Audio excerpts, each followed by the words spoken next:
Wow, we're going to get into two really big chapters. Well, one really, really big chapter. Probably one of the more famous chapters, at least. I think of 1 Samuel, you think of David and Goliath. 2 Samuel, David and Bathsheba. A great victory and a great moral defeat. In these two chapters, chapters 10 and 11, two different kinds of events, but again, it's a single chain of events. David, he extends his condolences to a foreign king on the death of his father. The old king died and now there's a new king. Sends a delegation, but this new king humiliates. And I mean, culturally, to shave off half a beard and then to cut the delegation's clothes so their butt was showing, like, this is humiliating. This is just degrading.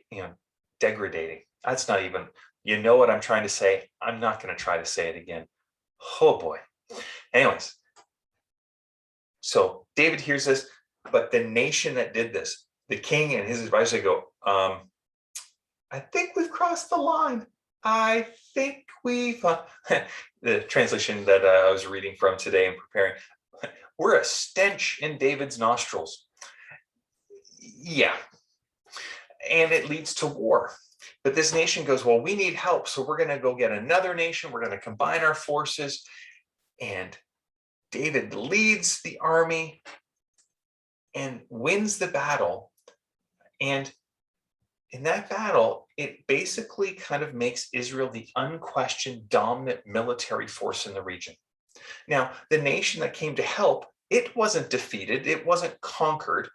And so then we see David sending the army to fight that group, and he stays home. And that's where the story of David and Bathsheba begins in particular. But it comes out of this context. David was with the army. Now things are settled. And David doesn't think he needs to continue to fulfill his responsibility.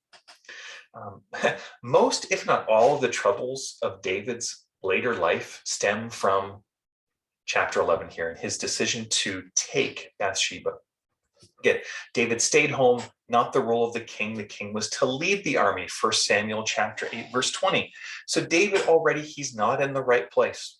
And the implication of the text is when it says he got out of bed in the evening, it means he's being lazy. He's taking it easy. Now we might go, well, he's earned a vacation.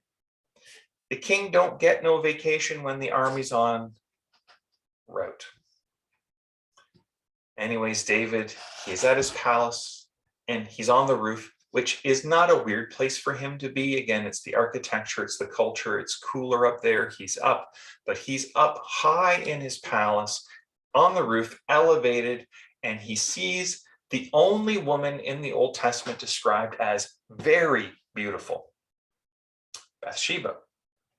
Now, David asks who she is, which I've learned is actually a strange question because Bathsheba was connected to many different important people in David's army and government, who her father was and uncle, and even her husband. Her husband is listed as one of David's mighty men, so one of his kind of elite soldiers.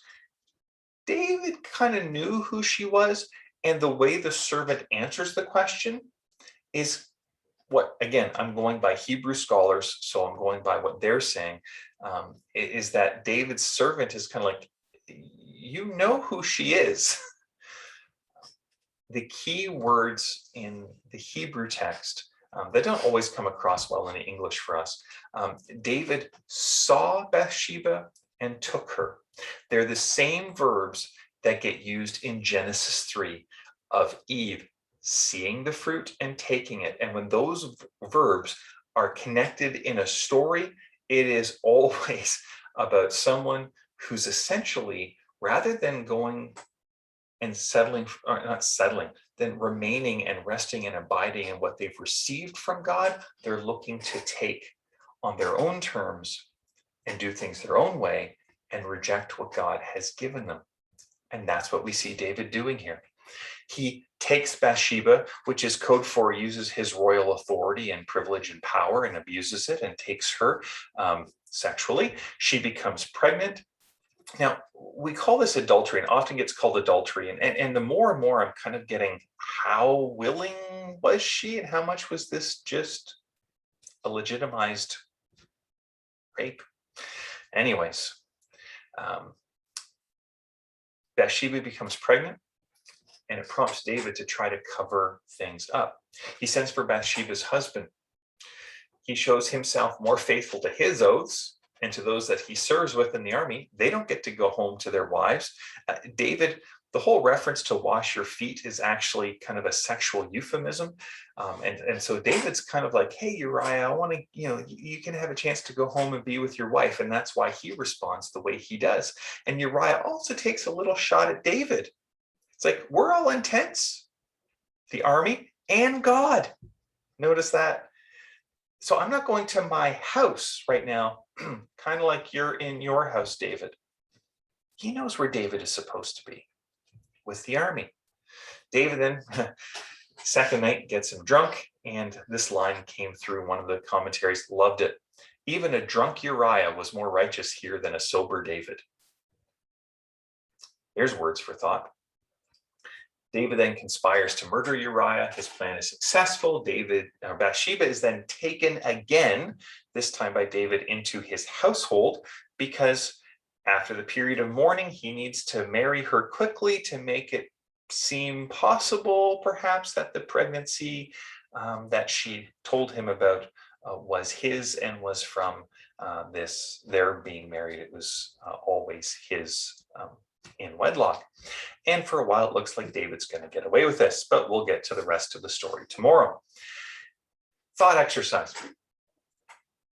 How many bad decisions are you away from ruining your life? The answer is not very many. Might take only one, might take two. But if you make really, really bad decisions, we're not that many away from really ruining our lives. And the interesting thing here is the first bad decision that David made in this chain was he stayed at home when the army was away. You'd think it's not that big a deal. In fact, we read it probably today and just kind of, oh, he just stayed at the palace. And we don't think about where he should have been. And then we look at the, the adultery and the murder and the conspiracy, and those ones being the decisions that really end up causing a lot of ruin in David and the nation's life, not to mention Uriah and Bathsheba and so on. David never thought that his decision to stay home and sleep in would begin a chain of events like this. And it's encouragement, it's a challenge for us that when it comes to our lives, we should want to, we need to be examining ourselves, not to punish ourselves, not to condemn ourselves, but to help ourselves cooperate with God to root out sin when we're starting down roads of bad decisions, so we don't make really, really bad decisions. Most of us don't make catastrophic decisions in a vacuum. We've made one or two or three or a series of bad decisions that just lead us down a path we never wanted to go. So I encourage you just to practice today of spend some time allowing God to examine you, confess and repent. And this is to be a regular practice for us. Ignoring sin is not a good tactic. May the Lord bless you and keep you. May the Lord make his face to shine upon you. May the Lord be gracious to you. And today would you know his peace. God bless.